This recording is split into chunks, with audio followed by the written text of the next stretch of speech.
il y a une deuxième question. Donc, il est écrit, vous avez parlé de fornication, ensuite demandez pardon, et ensuite on est pardonné.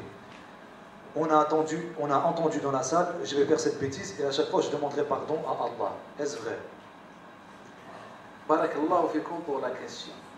Et c'est pour ça que j'ai dit après que le serviteur, lorsqu'il tombe dans un péché, et toute personne peut tomber dans un péché, et dans un repentir, dans une déception, dans un regret, avec des larmes, se dirige vers son Seigneur, et elle montre à son Seigneur qu'elle a fait une erreur.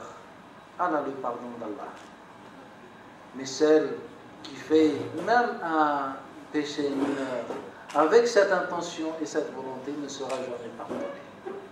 Et c'est pour ça que le Nabi sallallahu alayhi wa sallam dit Al-mustaghfiru min al-dhanbi wa huwa muqimun alayhi kal-mustahzi'u bi rabbih. Le prophète dit, celui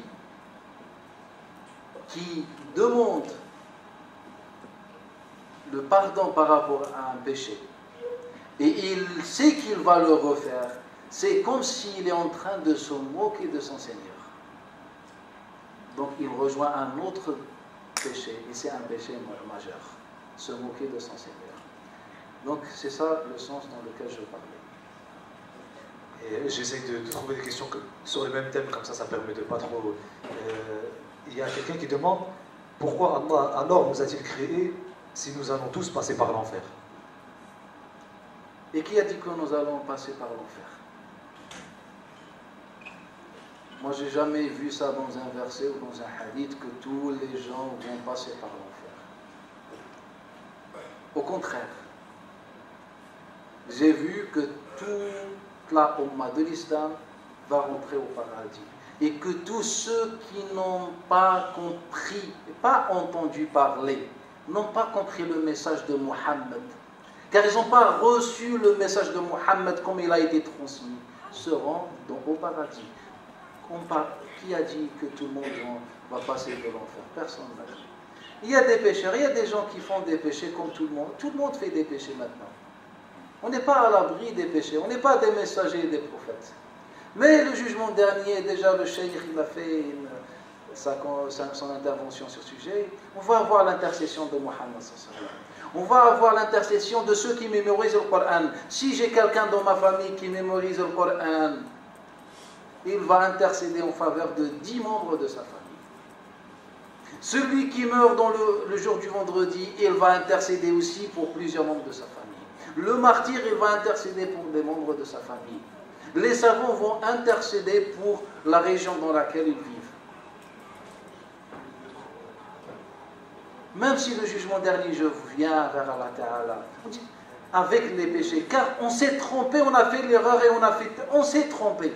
C'est pas avec une volonté ou une intention malsaine, on s'est trompé, on a fait une médisance, on a dit des diffamations, ou bien on a regardé quelqu'un méchamment, etc.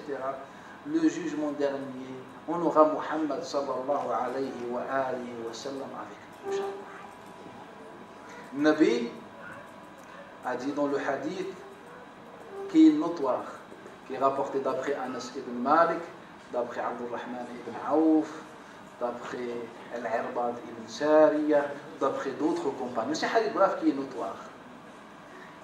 Tous ces compagnons nous rapportent que le prophète a dit: ma communauté est une communauté bénie, ummati ummatun mubaraka, sacrée, muqaddasa. Ma communauté est une communauté bénie et sacrée, et elle a la miséricorde d'Allah Ta'ala. Elle ne sera pas châtiée le jugement dernier. Le jugement dernier, on aura des exceptions.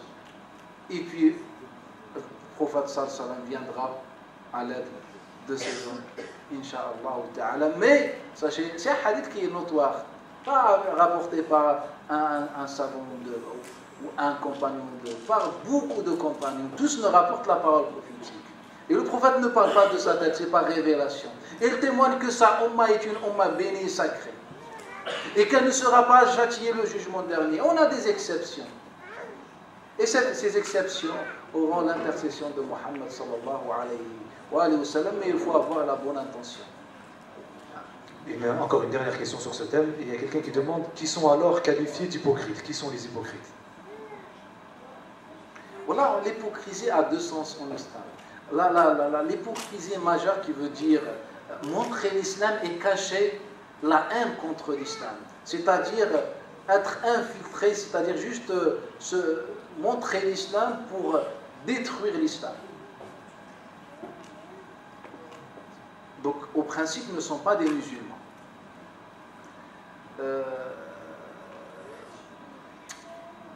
Deuxième sens, c'est l'hypocrisie des actes. Et là, on a le hadith célèbre, celui qui ne tient pas sa promesse, celui qui ment, celui qui fait la médisance, les hadiths connus sur les actes qui témoignent l'hypocrisie, mais c'est une hypocrisie mineure ou l'hypocrisie des actes.